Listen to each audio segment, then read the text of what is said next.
If you've been bass fishing for a while, you know that a Fluke style bait is dynamite in the fall. Fluke style baits or soft jerk baits have been around for a long time. I remember as a kid fishing a sluggo and just catching a ton of bass on it. Well, this time of year, about every manufacturer has got soft jerk baits or Fluke style baits, and they are excellent at keying in on feeding bass and bass that are focused on bait fish. Well, today I want to go over a few things that I think might help out your soft jerkbait fishing and maybe take it to that next level so you can have a great day on the water. First off, what type of conditions am I possibly going to pick up one of these baits? Well, I would prefer the water to be stained to ultra clear. Anywhere in there I feel is great water clarity for bass to be able to see it. I don't have as much luck with it in dirty water situations. I have fished black soft jerkbaits when the water's stained, really stained and pretty dirty, and had some good luck. But if I have my choice, optimum conditions, I'm going to pick that stained water all the way through ultra clear water. The next thing that I want to talk about is the line for the presentation.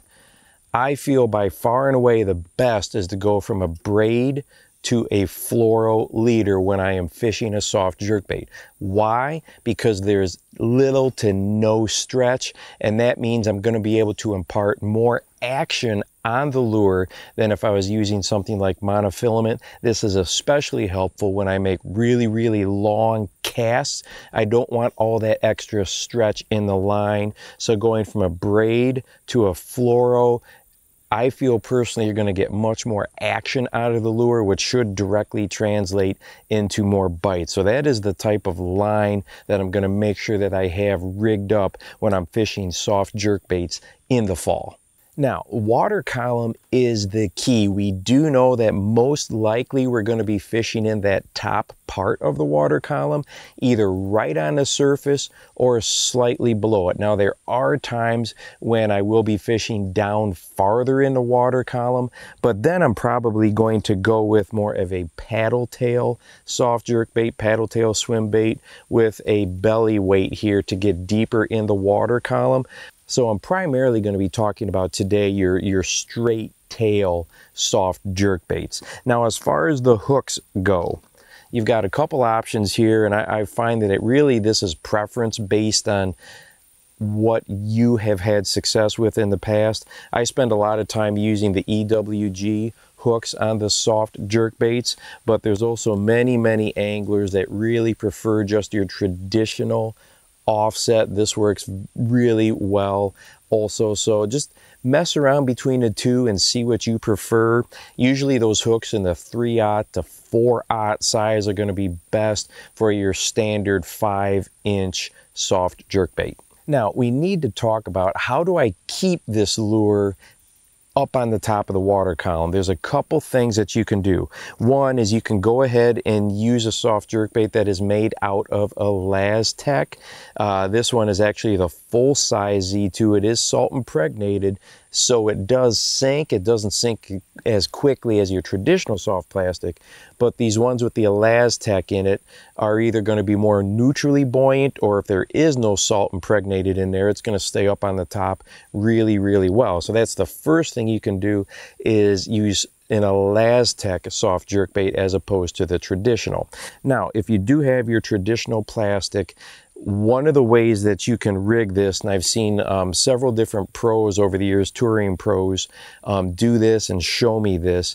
One thing that you can do is you can go ahead, when you go to Texas rig it, is Texas rig it deep. You know, traditionally we would just do something like that to Texas rig, but if you Texas rig it really deep and get it, bring the point out down in there about 3/4 of an inch to an inch down, push it through, and then what's going to happen is this part of the soft jerkbait is much more flexible. It's a lot looser because you don't have that hook going through there. You've just got the line through there. That does a couple things. One, it helps to impart a lot more action because that moves easier and it can really kind of walk that lure under the water. But also when you position your rod tip right, it's very easy to keep that lure up on the surface of the water and do your traditional skipping minnow presentation, which personally is absolutely my favorite. I love the fleeing bait fish or the fleeing minnow type of presentation. And when you Texas rig it a little bit deeper, it can just help you keep that lure up on top better and impart some better action to it. Now, the other way that you can rig this is make sure that you rig it really shallow, and then when you pull it around, you actually have the eye of the hook is outside of the bait, like I've got here. So it's actually outside, it's not embedded down there into the plastic. This is going to help you get a little bit more sink to it. That line is now just right here at the eye of the hook and not farther back into the soft plastic, and it's going to let it drop down more, and when you twitch it and bring it back, it's more apt to keep it down in the water column.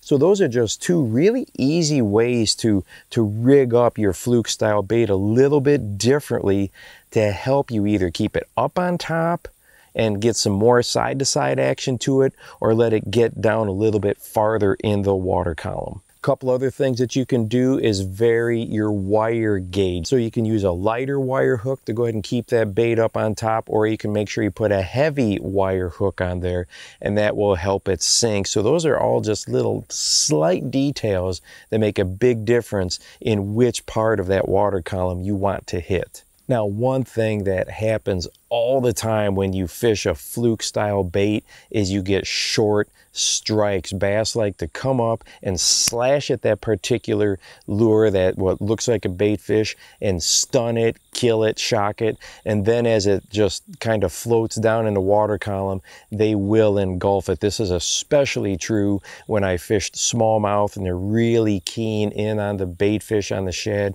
They will just slash at it and slash at it and slash at it until they stun that bait fish and it starts to drop. Our instincts as anglers is when we get a fish to swipe at it and miss, a lot of times we'll just reel it up quickly and throw it back in there. And yes, that can work sometimes. But if we can get ourselves to kill the bait, to stop, and then let it sink, oftentimes those bass will come back around and inhale it as that thing is dropping down through the water column. It's also not a bad idea to have a second rod rigged up. Maybe you've got a wacky rig on there with some sort of soft plastic that is a minnow color, a shad color, and if you keep getting some misses, toss it out there and let that wacky rig shimmy really draw those fish in. But when they swipe at it and miss it, they're not always technically missing the bait. They're trying to stun it or kill it and then eat it as it drops. So go ahead and stop the lure and let it sink, and it has a really enticing action as it falls through the water column. Now make sure you watch your line. You won't always feel that thump, but what you'll see is the line just start to run off. Then you know you've got them. I feel that there's two options for your retrieves. Like I mentioned earlier, the fleeing bait fish or the skipping minnow, you go ahead and fish this lure really, really quickly. And then I think the other option that works really well is to fish it very, very slowly. Twitch that bait, let it sink. Twitch, twitch, let it sink. Make it either look like a bait fish that is escaping a predator or look like a bait fish that is struggling to stay up in the water column. But oftentimes as anglers, what we do is we fish in between. We're not quite skipping it on the top, but we aren't fishing it really slow as well. We're in those in-between areas. Well, if you're having a hard time getting some strikes or they're just not taking it like you think they should, I'd do one of those two. I'd speed it up and skip it across the top, or I'd fish it as slow as you possibly can to make it look like a bait fish that is struggling. And I think that you will find either speeding it up or slowing it down to the extreme will really pay off. If you would like to watch a video on what I feel are the 9 best lures for fishing in the fall based on wind conditions, go ahead and check this one out right here. And hey, don't forget to go out and encourage someone today. You never know how you might just change their life. For the Bass Fishing Life, I'm your host, Steve Rogers.